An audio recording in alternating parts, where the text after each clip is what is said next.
बहुत समय पहले की बात है। किसी साहूकार के 7 बेटे थे और उनकी एक बहन करवा थी। सभी सातों भाई अपनी बहन से बहुत प्यार करते थे, यहाँ तक कि पहले उसे खाना खिलाते, फिर स्वयं खाना खाया करते थे। एक दिन जब करवा चौथ का व्रत आया, तो करवा अपने ससुराल से मायके आई हुई थी। शाम को जब भाई खाना खाने बैठे, तो अपनी बहन से भी खाने का आग्रह करने लगे, लेकिन बहन ने बताया कि आज उसका करवा चौथ का निर्जला व्रत है और वह खाना चंद्रमा को अर्घ देकर ही खाएगी। अपनी बहन को भूख प्यास से व्याकुल देख सबसे छोटे भाई ने पहाड़ी पर जाकर एक दीपक जला दिया और उसे चलने की ओट में रख दिया। वापस आकर अपनी बहन से कहने लगा, बहन। सबसे छोटे भाई ने पहाड़ी पर जाकर एक दीपक जला दिया और उसे चलने की ओट में रख दिया। वापस आकर अपनी बहन से कहने लगा, बहन, चांद निकल गया है, तुम अर्घ देकर खाना खा लो। करवा भागी भागी अपनी भाभीियों के पास गई और कहने लगी, भाभी चलो, चांद निकल गया, अर्घ देकर खाना खाते हैं। भाभियां सारी बात जानती थी। वो बोली, बाईसा, अभी आपका चांद निकला है, आप अर्घ देकर खाना खा लो, हमारा चांद निकलने में अभी समय है। करवा भोली भाली भाभीियों की ये बात नहीं समझ पाई और चांद को अर्घ देकर खाना खाने बैठ गई। जैसे ही पहला निवाला तोड़ा तो उसे छींक आ गई, दूसरा निवाला तोड़ा तो उसमें बाल निकल आया और तीसरा निवाला तोड़ते ही उसके ससुराल से खबर आ गई कि जैसी भी हालत में है, तुरंत अपने ससुराल पहुँचे। सेठानी करवा को विदा करने के लिए जैसे ही कपड़े निकालने लगी, तो कभी उसके हाथ में काला कपड़ा आए तो कभी सफेद। ये देखकर सेठानी को बहुत चिंता हुई और वह करवा से बोली, बेटा, रास्ते में जो भी मिले उन सबके पैर छूती जाना। जो भी तुझे बूढ़ सुहागन होने का आशीर्वाद दे, तो वहीं अपने पल्ले में गांठ बांध लेना। माँ की ये बात सुनकर करवा अपने ससुराल के लिए निकल गई। रास्ते में जो भी मिला, करवा उन सबके पैर छूती गई। सभी उसे खुश रहो, सुखी रहो, यह आशीर्वाद देते रहे, लेकिन किसी ने भी उसे बूढ़ सुहागन होने का आशीर्वाद नहीं दिया। अब करवा जैसे ही अपने ससुराल पहुंची, तो घर के आंगन में छोटी ननद खेल रही थी। करवा ने जैसे ही ननद के पैर छुए, तो वो बोली, खुश रहो, सुखी रहो, बूढ़ सुहागन हो, दूधो नहाओ, पूतो फलो। छोटी ननद के ऐसा आशीर्वाद देते ही करवा ने अपने पल्ले पर गांठ बांध ली। जैसे ही वो अंदर गई, तो देखती है आंगन में उसके पति का शव रखा था और उसे ले जाने की तैयारी की जा रही थी। यह देखते ही करवा रोने लगी, विलाप करने लगी और कहने लगी, मैं इन्हें कहीं नहीं ले जाने दूंगी, इन्हें कहीं मत लेके जाओ। जब कोई भी उसकी बात नहीं माना, तो वो बोली, मैं भी इनके साथ चलूंगी। सभी ने विचार किया कि साथ में ले चलते हैं इसको। सभी के साथ करवा शमशान घाट पहुंच गई। जब पति के अंतिम संस्कार का समय हुआ, तो वह बोली, मैं इन्हें नहीं जलाने दूंगी। सब कहने लगे, पहले तो अपने पति को खा गई, अब उसकी मिट्टी भी खराब कर रही है। लेकिन करवा ने किसी की एक ना सुनी। सभी लोगों ने आपस में विचार विमर्श किया और उसको शमशान में ही एक झोपड़ी डलवा दी। उस झोपड़ी में करवा अपने पति को लेकर रहने लगी। अब करवा सुबह शाम अपने पति की साफ सफाई करती और उसके पास बैठी रहती थी। सुबह शाम छोटी ननद आकर उसे खाना पानी दे जाया करती थी। अब वह हर महीने की चौथ का व्रत करने लगी। व्रत करती, चंद्रमा को अर्घ देती और जब पूजा करने बैठती, तो चौथ माता प्रकट होकर कहती, करवो ले, घड़ी बुखारी करवो ले, भाइयों की प्यारी करवो ले। तो करवा उनसे अपना सुहाग मांगने लगती।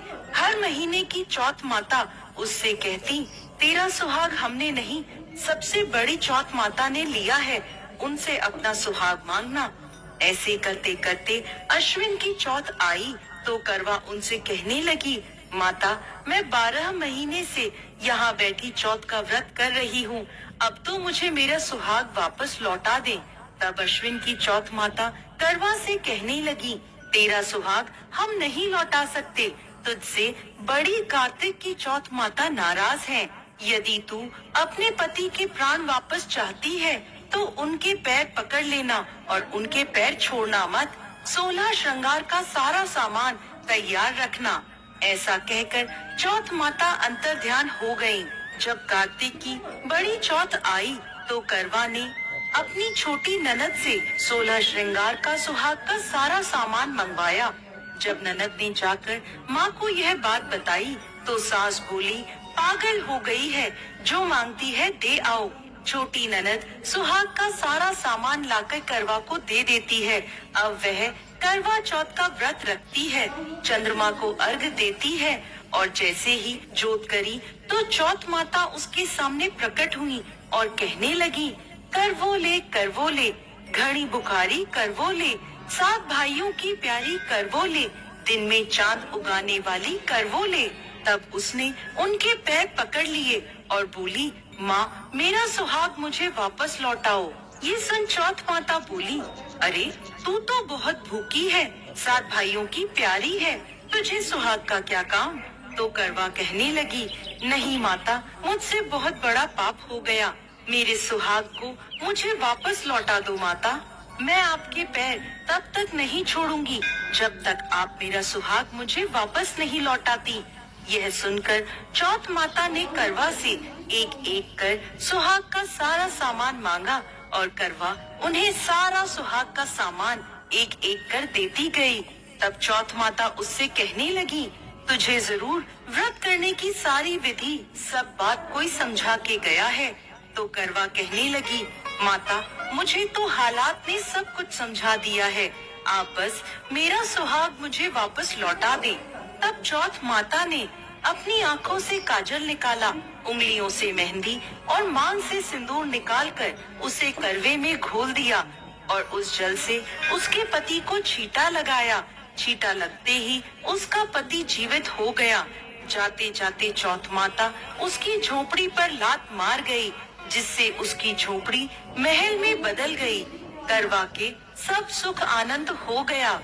शाम को जब छोटी ननद भाभी के लिए खाना लेकर आई तो देखती है कि भाभी की झोपड़ी तो कहीं है ही नहीं, उसकी जगह एक बड़ा सा महल खड़ा है। उधर करवा खिड़की में बैठी छोटी ननद के आने की प्रतीक्षा कर रही थी। छोटी ननद को आता देख करवा दौड़ी दौड़ी उसके पास गई और कहने लगी, देखो बाई साहब, आपका भाई जीवित हो गया।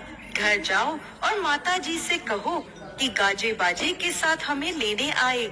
छोटी ननद दौड़ी दौड़ी माँ के पास गई और कहने लगी, माँ भाई जीवित हो गया। माँ कहने लगी, अब तक तो वो भाभी ही थी, अब तेरा भी उसके साथ साथ दिमाग खराब हो गया है।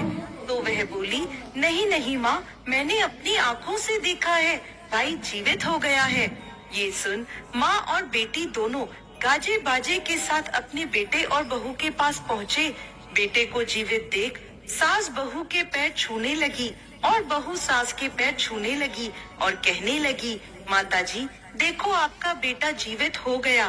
तो सास बोली, बहू मेरा बेटा नहीं, तेरा पति जीवित हो गया। मैंने तो साल भर पहले ही इसका अंतिम संस्कार कर दिया था। ये तो तेरे भाग्य से वापस आया है। हे चौथ माता, जैसी पहले साहूकार की बेटी के साथ करी वैसी किसी के साथ मत करना, और बाद में जैसे करवा के पति को लंबी आयु दी वैसे ही इस कथा को कहने वाले, सुनने वाले और हुंकारा भरने वाले सब पर कृपा करना। जय चौथ माता।